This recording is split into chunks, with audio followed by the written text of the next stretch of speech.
subir con mucha fuerza, que nos va a resumir después de Lorenzo Ramírez, Eva Villanueva. Lorenzo, muy buenos días. Lorenzo Ramírez, periodista económico, buenos días. Muy buenos días, José Antonio. Bueno, tenemos alrededor de la guerra de Ucrania otra guerra apareciendo, una guerra energética en el que China es el gran protagonista. Energy Wars. Yo siempre he dicho que el factor energético era aquí la clave. Algunos consideran que todo este circo está montado para, de alguna manera, gestionar ese peak oil. No soy de ellos, no comparto esa tesis, pero sí creo que el tema de Nord Stream era muy relevante, sobre todo por eso, ¿no? Toda esa política de descarbonización a la que nos han querido llevar, pues finalmente era profundamente inflacionaria y también requería de alguna manera pues obligar a los agentes, obligar a los empresarios, obligar a las familias a modificar patrones de consumo, y en ello estamos, ¿no? Antes dabas una noticia muy relevante con el tema del gas chino.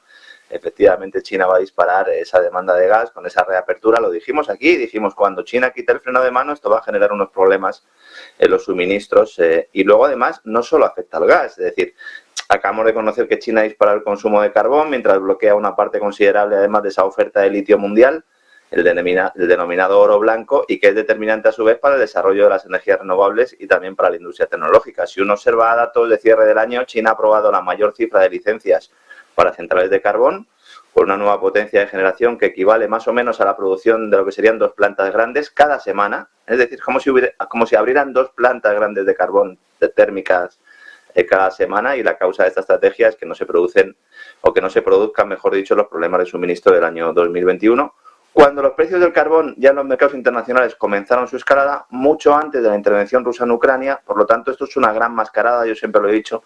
Cuando el mercado empezó a trasladar al precio el fracaso de las políticas energéticas occidentales, sobre todo europeas, aunque ahora Estados Unidos quiere seguir el mismo camino, que lo fiaron todas las renovables, tuvo un efecto inflacionario. Alemania siguió la misma senda, insisto, ya en 2021, y en años anteriores usando el carbón como principal fuente para la generación de electricidad, mientras los burócratas de Bruselas insistían, y lo siguen haciendo, de hecho, en su agenda para descarbonizar la economía. Una agenda que nos pintan de verde y sostenible, pero que no lo es, depende de la extracción de materias primas como el litio y el cobalto, que se hacen en unas condiciones muchas veces infrahumanas, y en Occidente siempre se ha criticado a China por esto, por ser uno de los países con un mayor volumen de estas denominadas tierras raras, fundamentalmente para la industria renovable y para la de semiconductores, cuya extracción además se hace en unas condiciones, como digo, no solo no respetuosas con los seres humanos, sino con el medio ambiente y con los ecosistemas. Y resulta que ahora el gobierno de Xi Jinping ha decidido meterle mano a estas empresas con una campaña de inspecciones que ponen en riesgo aproximadamente entre un 10 y un 13% de la oferta global de litio, ¿no? Entonces, todo esto es muy relevante, que hay unas guerras energéticas, y luego está, como bien decías, el mercado del gas, que dentro de unos meses va a volver a sufrir importantes tensiones,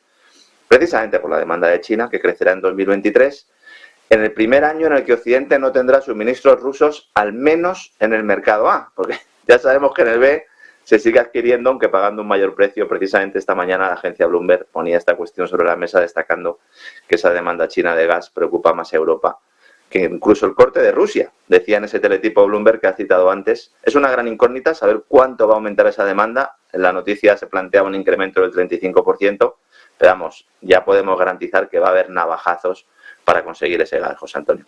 Y también el diésel, ¿no? Que tiene una tensión importante y que está haciendo compañeros extraños de viaje. Marruecos, muy pro Estados Unidos, aprovechando las sanciones precisamente para comprar ese diésel ruso, ¿no?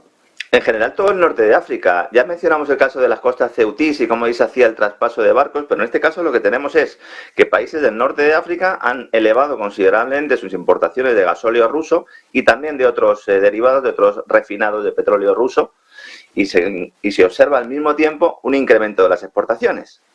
¿Por qué? Pues porque lo revenden. Nos lo están revendiendo a países cuyo gobierno respalda las sanciones boomerang a Rusia. Y en estos momentos hay analistas del sector petrolero que están denunciando que los cargamentos rusos sancionados se están mezclando con otros productos petrolíferos y se revenden. Y el procedimiento así oculta el origen de los productos. En algunos casos se hace una mezcla, 51% de otra nacionalidad, 49% ruso, lo cual confirma lo que llevamos mucho tiempo señalando aquí, que la dependencia de los combustibles fósiles rusos que tiene Occidente, sobre todo Europa, hace imposible cumplir las sanciones sin hundir la industria y esquilmar a los hogares. Y en esta estrategia, como bien decía, destaca un país sobre el resto, Marruecos, que es uno de los principales ganadores de la situación geopolítica actual, no solo porque el gobierno de España se haya puesto de rodillas, cediendo territorios, poniendo en peligro el suministro de gas argelino, sino porque está comprando el diésel ruso a expuertas para revenderlo. Estamos hablando, fíjate, Las compras se han disparado hasta los 2 millones de barriles en enero, cuando en todo 2021 compraron 600.000.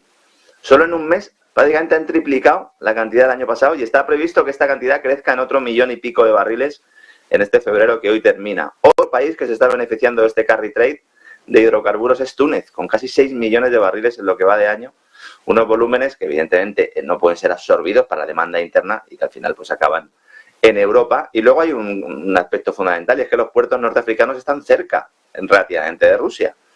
No están tan cerca como los puertos europeos, pero todos esos buques que salen del Báltico pues pueden llegar a Marruecos en tiempo y forma. Y así, por esa manera, pues se logra sortear esas sanciones y nosotros seguiremos consumiendo el diésel ruso, seguiremos consumiendo el petróleo ruso, pero más caro, lo que venimos diciendo desde el minuto 1, ¿no?, de esta intervención. Y luego Estados Unidos, con ese movimiento también de cereales, ¿no?, bloqueando gran parte también de exportaciones de cereales del este de Europa. ¿Qué está sucediendo ahí?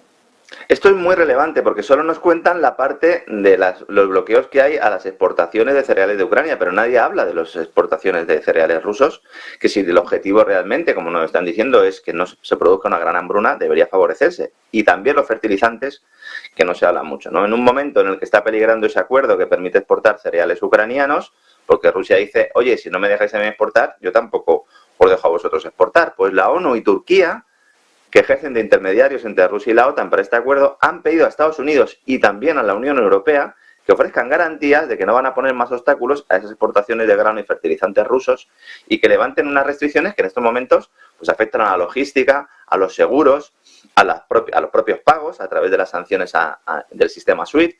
Y según las autoridades turcas, la Casa Blanca les ha dicho que sí, pero claro, los turcos le están diciendo, ya bueno, pero admítanlo públicamente, porque si ustedes nos dicen a nosotros que sí, pero luego no lo admiten públicamente, aquí no hay nadie que se quiera mover, ¿no? Recordemos que en julio de 2022, aunque poca gente lo sepa, la ONU, Turquía, Rusia y Ucrania suscriben un convenio para facilitar las exportaciones de los cereales de los dos países, es decir, tanto de Rusia como de Ucrania, y las sanciones de Estados Unidos y la Unión Europea no permiten esas exportaciones rusas, ¿no? Esto es muy relevante. Por cierto, poca gente sabe que España es uno de los principales destinos de los granos del Mar Negro.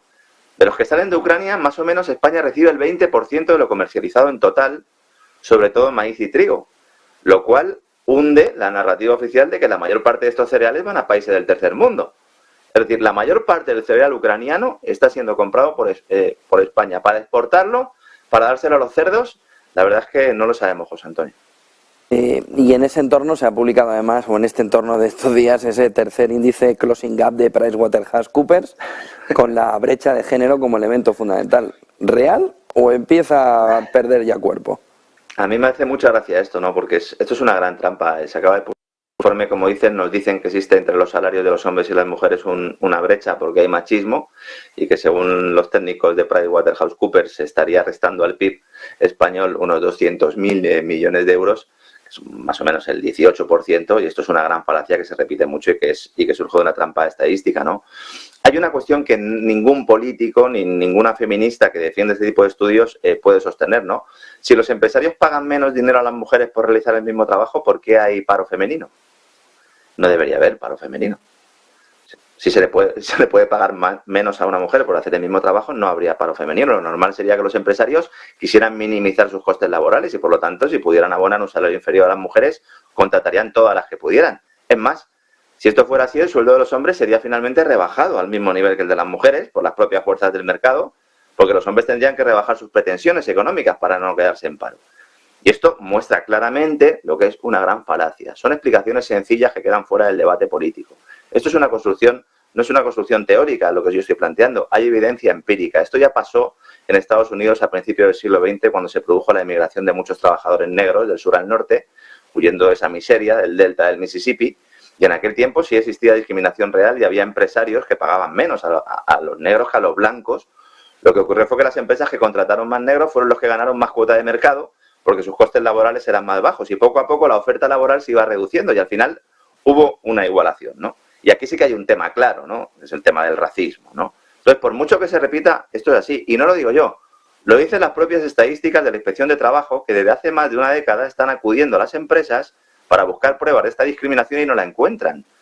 Fíjate, las sanciones por este hecho suponen el 0,1% de todas las que imponen los inspectores cada año. Y entonces, ¿qué nos dice Yolanda Díaz? Pues vamos a buscar más, vamos a contratar más inspectores, ¿no? El dinero que se gasta masivamente en campañas de publicidad y propaganda para mantener una gran mentira, que se basa en un hecho real. Porque si cogemos los datos absolutos y comparamos el total de la masa salarial de hombres con las de mujeres, es obvio que existe una diferencia estadística, más o menos entre un 15 y un 20% de los países desarrollados, pero que se diluye si se compara los mismos puestos de trabajo en las mismas empresas, y es que existen multitud de variables que hay que analizar, sociológicas, si las mujeres trabajan más a tiempo parcial que a tiempo completo, si tienen en conjunto un nivel profesional diferente, si tienden a solicitar más un tipo de empleo que otro. Y luego hay muchos hombres que también por este cambio sociológico están cobrando menos porque estamos en una sociedad en la cual el hombre poco a poco va realizando más tareas del hogar. Es decir, todo esto es propaganda, todo esto es manipulación y entran en el juego firmas como PricewaterhouseCoopers porque da dinerito, José Antonio, fundamentalmente porque da dinerito. Solo un punto más. Hemos visto la inflación en España, la subyacente en el 7,7. ¿Se le ha ido al gobierno de las manos? Bueno, yo creo que es evidente, pero es que el problema es que el gobierno ya puede hacer muy poco. Porque fíjate, ha bajado el IVA de los alimentos. Podría rebajar impuestos, pero si rebajas impuestos para poder de alguna manera facilitar a las familias que puedan adquirir más bienes y servicios, estás impulsando la inflación. La inflación es una bestia que cuando se escapa es como el genio de la lámpara. Cuando se escapa ya no hay forma de volverla a meter en la lámpara. Y nosotros, algunos economistas, algunos periodistas, algunos analistas, llevamos años denunciando que esto iba a pasar, porque si tú creas tanto dinero de forma descontrolada, si fomentas tanto, si minas tanto, si inflas tanto la demanda, en el momento en el que tengas una crisis de oferta, como se produjo con la pandemia y como se está produciendo ahora con el tema de la crisis energética, pues tienes un problema de cuellos de botella grave. Y cuando ya entra en la subyacente, cuando ya contagia, cuando ya hace metástasis en la subyacente, ya no hay solución. Y la única manera de cortarlo de raíz es que haya desempleo masivo y que haya un hundimiento económico, que eso es lo que no quiere nadie, evidentemente. Entonces está todo el mundo esperando a que se produzca ese hard landing para ver si así, después del aterrizaje forzoso, después de la catástrofe, se puede deparar la inflación. Pero yo creo que esto tiene muy mala solución. De hecho, no creo que pueda hacer mucho ni este gobierno ni el que venga después si cambia de color político, José Antonio. Muchísimas gracias, Lorenzo Ramírez, como siempre, periodista económico. Buen día y buen negocio. Igualmente, un abrazo. 10:16 de la mañana, Eva Villanueva, la Bolsa Española.